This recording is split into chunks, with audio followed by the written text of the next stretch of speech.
Bharatiya Janata party के पास विकास का कोई एजेंडा नहीं है। भारतीय जनता पार्टी के पास कोई जनतंत्र को सेटिस्फाई करने का एजेंडा नहीं है। वो उत्तर प्रदेश में मुख्यमंत्री अखिलेश यादव जी होंगे, गठबंधन की सरकार के। सीटों की संख्या पूर्ण बहुमत से। नमस्कार, मैं हूं हरिकेश कुमार सिंह और हमारे साथ इस समय मौजूद है सपा के पूर्व मंत्री MLC श्री राकेश यादव। इनका क्षेत्र है गाजियाबाद, मेरठ, हापुड़ और बागपत। पूरे क्षेत्र में ये दौरे पर हैं और हम जानते हैं कि पहले चरण के चुनाव 10 फरवरी को होने हैं। उसके लिए क्या तैयारियां हैं, किस तरह से ये जोर लगा रहे हैं अपना, इन्हीं से जानते हैं। राकेश जी, स्वागत है आपका।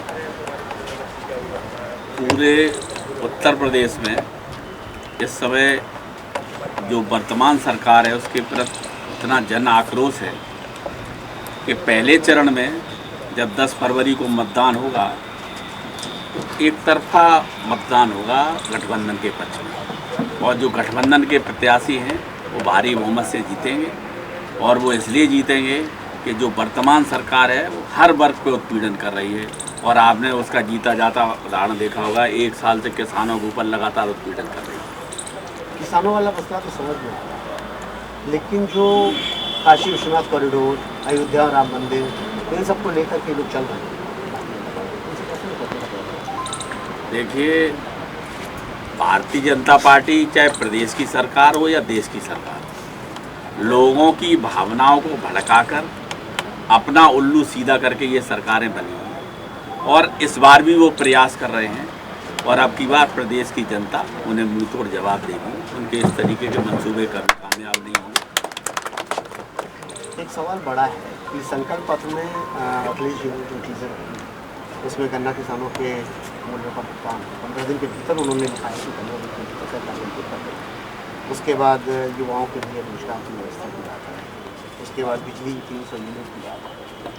लगातार जो बातें उभर कर सामने आ रही है, बिजली से देखिए हमने मथुरा में भी किस तरह से पूरा जाते हुए सर्वेक्षण किया, उसमें ये बात साफ नजर आई कि श्रीकांत शर्मा से खासा नाराज है। लेकिन एक बात पर सब अड़े हुए हैं कि हम विधायकों से नाराज हैं, लेकिन योगी मोदी से नहीं नाराज। इसका उत्तर है क्या? देखिए, प्रदेश की सरकार का संचालन उत्तर प्रदेश के मुख्यमंत्री करते हैं, और उत्तर प्रदेश के मुख्यमंत्री योगी हैं। और जो वर्तमान में योगी जी हैं, आप लोग सब मीडिया के लोग देखते होंगे, उनका चेहरे का रंग उतरा हुआ है, और वो अनाप शनाप अपनी जो मर्यादा लांघकर इस समय जनता के बीच में भाषण कर रहे हैं। वो तो एजेंडा है ना उनका। उस एजेंडे को अब की बार प्रदेश की जनता कामयाब नहीं होने देगी। उनकी प्रदेश की जनता अब सब समझ चुकी है कि हमारा भविष्य इससे बनने वाला नहीं, हमारे बच्चों का भविष्य इससे बनने वाला नहीं है। किसानों की समस्या इन सब चीज़ों से हल होने वाली नहीं है। गरीबों को और व्यापारियों को रोजगार इससे मिलने वाला नहीं है। इसलिए प्रदेश की जनता ने पूरी तरीके से मन बना लिया कि अब की बार इनकी सरकार को उखाड़ दें। देखिए, आपसे सवाल पूछ रहा हूँ, लेकिन ये बहुत ज़रूरी है पूछना मुझे। और भी जब सपा के लीडर मिलेंगे तो मैं जरूर पूछूँगा उनसे। अखिलेश जी से बड़ा कम समझ में आया था, लेकिन फिर भी ये सवाल है कि तमाम जगहों से जहाँ से मैं होकर आ रहा हूँ, वहाँ पर एक बड़ा महत्वपूर्ण बात जो उभर कर आता है वो ये है कि इस सरकार ने मुस्लिम्स के जो उन्मादी रवैये थे उनको दबा के रखा है, और ये जहन में कहीं ना कहीं आ जा रहा है बार बार। इसका कोई मतलब, इसका कोई उत्तर है? देखिए, ये तमाम चीज़ों को लाकर पूरे प्रदेश में इस तरीके का वातावरण पैदा करने की कोशिश कर रहे हैं। भारतीय जनता पार्टी के पास विकास का कोई एजेंडा नहीं है। भारतीय जनता पार्टी के पास कोई जनतंत्र को सेटिस्फाई करने का एजेंडा नहीं है। वो केवल वो जान रहे हैं कि हम हार रहे हैं, तो किसी न किसी तरीके से इस मुद्दे को बहुत उकसाने की कोशिश कर रहे हैं, लेकिन वो अपने मंसूबे में कामयाब नहीं हो रहे हैं और ना होंगे। विकास के लिए गिना तो रहे हैं कि जेवर एयरपोर्ट दे रहे हैं, एक्सप्रेसवे दे रहे हैं, है ना, और फिर काशी विश्वनाथ भी मंदिर भी है, अयोध्या भी है। फिर आपको रोजगार की समस्या आने वाली नहीं है। बहुत सारा इन्वेस्टमेंट हुआ है। 2018 में आपको याद ही होगा इन्वेस्टर्स मीट हुआ था।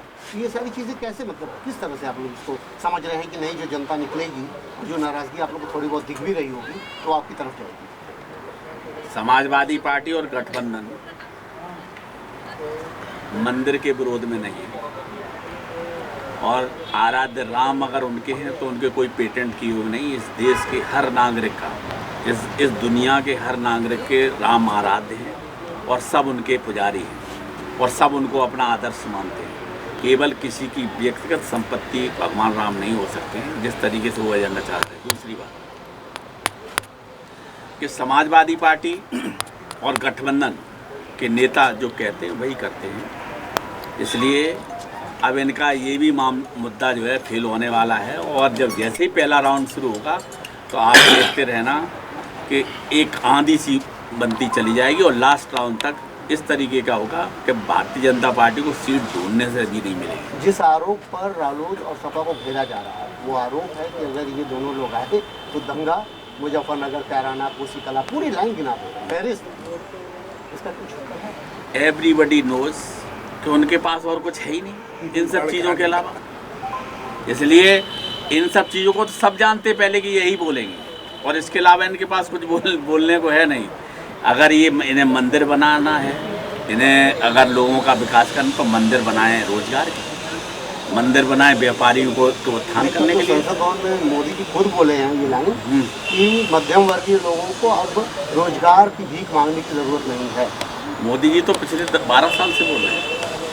पिछले 12 जब पहली सरकार बनी थी 2 करोड़ लोगों को रोजी दे रहे थे, 15 लाख लोगों के खाते में जा रहे थे। कोई गया 15 लाख खाते वाला जरूर बोलो। MLC के चुनाव जो होने वाले थे वो टले, इसका परिदृश्य क्या है, इसको कैसे आप देखते हैं? ये इनके जो एडवाइज़र हैं, अब पता नहीं इनके एडवाइज़र कौन है।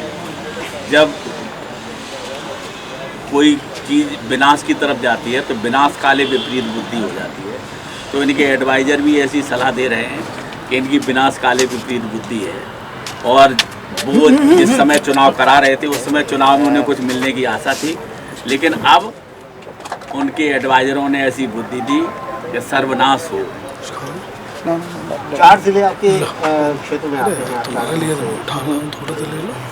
कैसे देख पा रहे हैं 10 फरवरी को, कैसा लग रहा है? देखिए, हमारे 4 जिलों में 18 विधानसभाएं हैं और 18 विधानसभाओं में समाजवादी पार्टी इसमें 15 विधानसभाओं में जीत रही गठबंधन, और 2 और 3 में लड़ाई पे है, तो कुछ भी परिणाम हो सकता है। मथुरा में तो बलदेव आपके पक्ष में दिख रहा है, वहाँ पे जब हम गए तो उसे मतलब जिस अंदाजे में लोगों ने बात की थी उसमें ऐसा लगा कि बलदेव आपके पक्ष में आ रहा है।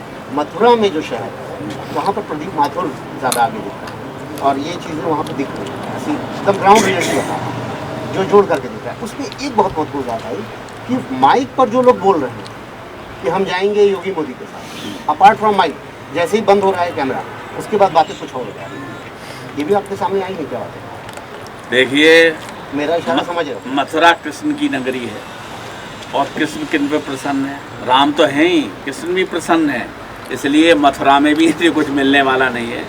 और जो मथुरा में आपने कहा था कि एक वहाँ के बहुत ही एरोगेंट मंत्री हैं, ऊर्जा मंत्री, उनकी अब की बार वहाँ की जनता उन्हें बिल्कुल शांत कर देगी। जैसे बाबा योगी भाषण दे रहे हैं कि इन लड़कों की गर्मी या इनकी जो कर रहे हैं उनकी गर्मी शांत कर देंगे, अनाप शनाप जो भाषणबाजी कर रहे हैं, ऐसे लग रहा है जैसे कुछ मानसिक संतुलन बिगड़ गया हो प्रदेश के अंदर। अच्छा, एक आखिरी सवाल इस सेंस में आपसे, ये आपने कहा एरोगेंसी वाली, ये जब भी सरकार जिसकी भी रहती है वो एरोगेंट हो जाती है, आपने भी महसूस किया होगा? देखिए, कमांडिंग जब कई हाथों में होती है तो इस तरीके के मामले सामने आते हैं, लेकिन गठबंधन की सरकार में आपको भरोसा दिलाता हूँ और इस प्रदेश की जनता को भरोसा दिलाता हूँ कि अब की बार बहुत ही सूझबूझ से सरकार चलेगी और जनहित के काम होंगे। इस बार परिवार और शिवपाल जी और ये तमाम जो लोग हैं, इन लोगों का वो प्रभाव कम से कम नहीं रहेगा? परिवारवाद का मुद्दा तो यही चलाते हैं। अभी अगर परिवार से अर्पणा बीजेपी में चली गई तो ये फिर कहने लगे आप तो परिवार के मेंबर आ गए, तो परिवार कहाँ है? आप पूरे इलेक्शन के बाद 10 मार्च सपा को आपको क्या उम्मीद है? सपा और क्या उम्मीद है? सपा और राष्ट्रीय लोकदल गठबंधन जनता की सरकार बनाएगा उत्तर प्रदेश में मुख्यमंत्री अखिलेश यादव जी होंगे, गठबंधन की सरकार के, और इस देश में, इस प्रदेश की जनता में खुशी की लहर दौड़ेगी कि अब हमारे बच्चों का भविष्य सुरक्षित है, महिलाएं सुरक्षित हैं, किसानों को उनकी फसल का उचित मूल्य मिलेगा, व्यापारियों को व्यापार करने का मिलेगा, और रोजगार, जो रोजी रोटी के लिए परेशान कर रहे हैं उन्हें रोजगार। सीटों की संख्या नहीं बताऊँगा। सीटों की संख्या पूर्ण बहुमत से। ये थे राकेश जी, जिन्होंने सपा की जीत के लिए भरोसा जताया। समाजवादी पार्टी सीटों की संख्या में अभी भी उनका कहना ये है कि हम बहुमत करेंगे। आप देखते रहिए राजकोट टीवी। मैं हूं हरिकेश कुमार सिंह, सबसे पहले भारत।